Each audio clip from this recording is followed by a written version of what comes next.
Hey guys, so how is your preparation going on for NEET 2022? तो कई बच्चे freshers होंगे, ड्रॉपर्स होंगे, मे बी पार्शियल ड्रॉपर्स भी होंगे. तो you just have 6 months remaining in your hands. अभी तक तो एग्जाम कब होगी ये डिक्लेयर नहीं हुआ है, लेकिन हम ऐसा लेकर चलते हैं, हम ऐसा अज्यूम करके चलते हैं कि exam is mostly in the month of May और जून. क्योंकि देखो last 2 years because of corona, the pandemic situation, the exams were postponed to September, right? तो इस साल जो है वैक्सीनेशन की वजह से या फिर कोई मतलब बहुत अवेयरनेस की वजह से कोरोना के जो पेशेंट्स है वो बहुत ज्यादा कम हो गए हैं and that is very good thing. तो इसलिए मे बी एग्जाम जो है वो पोस्टपोन नहीं होगी इस साल, मे बी थोड़ा लेट होगा. दैट इज बाय 1 month, मई से जून में शिफ्ट हो सकता है exam schedule. Otherwise may be chances है बहुत कि मई मंथ में ही कंडक्ट किए जाएंगे एग्जाम्स. तो इस साल भी एनटीए ही एग्जाम कंडक्ट करने वाली है. आपने जो अभी डिसाइड किया है कि ड्रॉप लेंगे या फिर पार्शियल ड्रॉप करेंगे, अगर मतलब जिनके घर वाले नहीं मान रहे हैं कि तू फिर से ड्रॉप करेगी या फिर we can't take risk again, तो 1 साल नहीं मतलब पेरेंट्स एग्री नहीं हो रहे होंगे तो they may take a decision of being a partial dropper.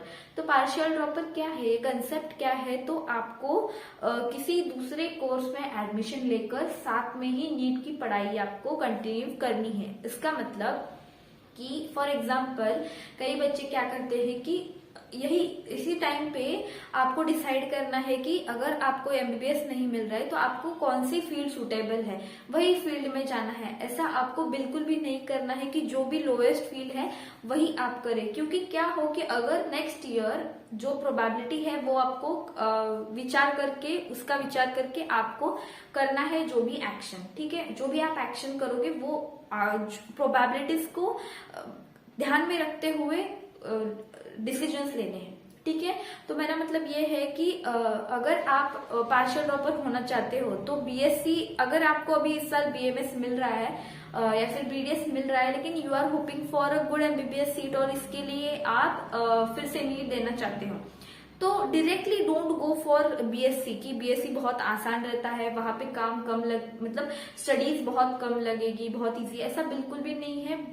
मतलब जो भी फील्ड है उसकी जो पढ़ाई है वो उसके हिसाब से रहती है. तो कोई भी इजी नहीं है, कोई भी डिफिकल्ट नहीं है. तो इसीलिए अगर आप अभी बीडीएस के लिए लेते हो ये प्रोबेबिलिटी लेकर कि अगर मुझे नेक्स्ट साल नीट में मुझे अच्छे मार्क्स भी नहीं आए तो I will be satisfied with BDS. ऐसा नहीं होना चाहिए कि भाई मुझे लास्ट ईयर बीडीएस मिल रहा था, इस साल मैंने बीएससी लिया उसी साल और फिर नीट में मुझे कम मार्क्स आए, मुझे एमबीबीएस भी नहीं मिला, बीडीएस तो मैंने लास्ट ईयर ही छोड़ दिया, इस साल मुझे बीडीएस भी नहीं मिलेगा और बीएससी करते मुझे बैठना होगा. तो ऐसा आपको रिग्रेट नहीं होना चाहिए. इसीलिए मैं बता रही हूँ कि जो भी फील्ड सुटेबल है आपके लिए वही अभी चूज करे और देन साइड बाय साइड आपको क्या करना है, नीट के लिए प्रिपेयर करना है, ठीक है.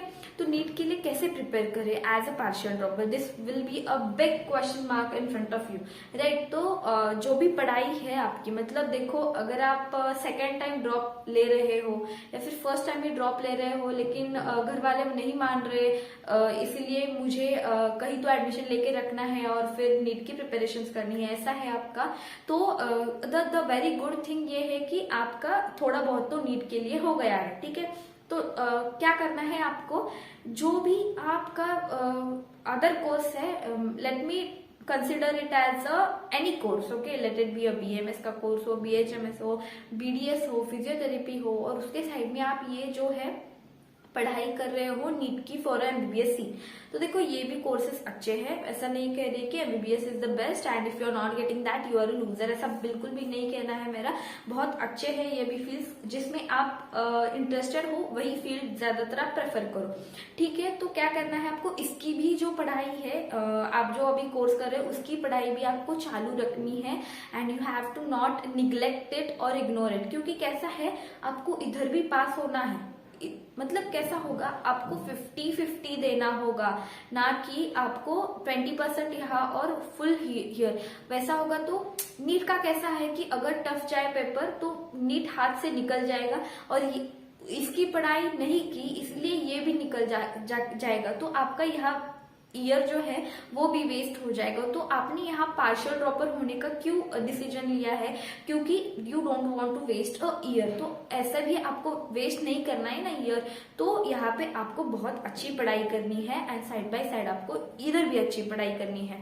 तो मैं ये बता रही हूँ कि आपका डेली शेड्यूल बना के रखिए, बहुत मतलब easily and with relaxed mind आप ये दोनों काम कर सकते हो।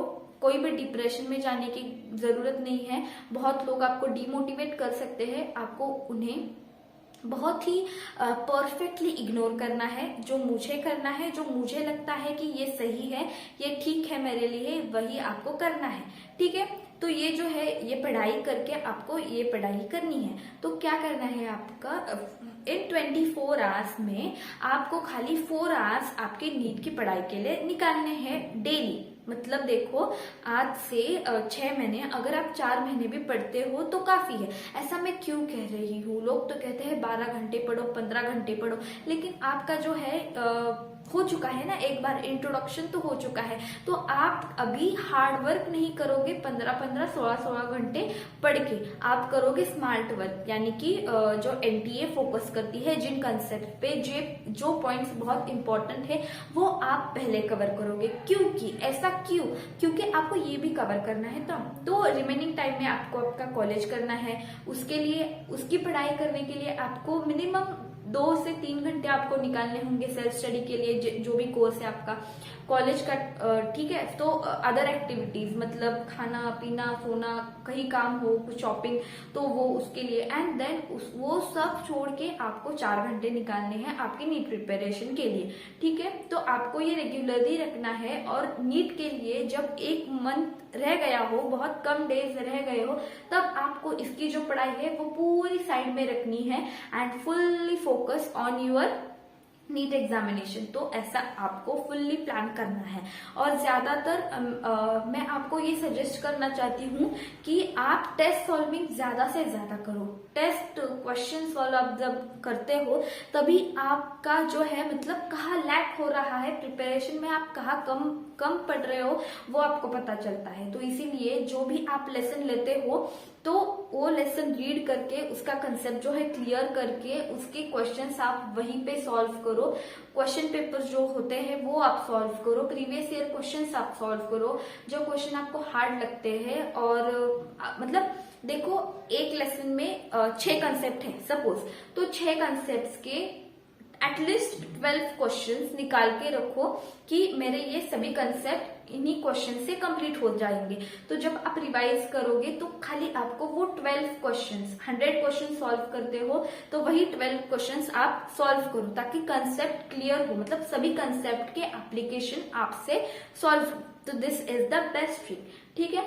तो क्वेश्चन सॉल्विंग आपको करना है, टेस्ट सॉल्विंग करना है, और जब बहुत कम दिन रह गए हो तो आपको इसकी पढ़ाई बंद करनी है। मतलब हाँ, क्योंकि आपने थोड़ा बहुत तो पढ़ लिया है, काफी बहुत पढ़ लिया है। Now what ever will be happen, तो महीने से 1 मंथ से लैक हो जाएगा मेरा, ये दिमाग में रखकर आप ये पढ़ाई स्टॉप करनी है आपको और नीट पे ध्यान देना है जब आपकी नीट के एग्जामिनेशन बहुत ही नजदीक है, ठीक है। तो आप शॉर्ट नोट्स भी आपके होंगे शायद से, अगर नहीं है तो उसी टाइम में 4 घंटे में आपको निकाल के रखना है। तो आप क्या कर सकते हो, डेली बायोलॉजी पढ़ना है आपको, एक दिन आपको फिजिक्स पढ़ना है, एक दिन केमिस्ट्री पढ़ना है मतलब कि खाली रीड नहीं करना है, उसी टाइम में आपको सॉल्व भी करना है।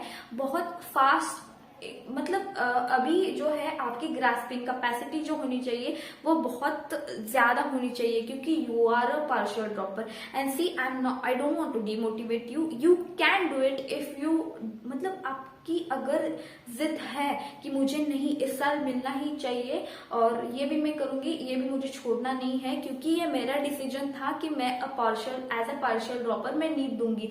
तो आपको ये अचीव करना है, ये आपका एम होना चाहिए, ये आपका गोल होना चाहिए और ये आप जरूर कर सकते हो, ठीक है।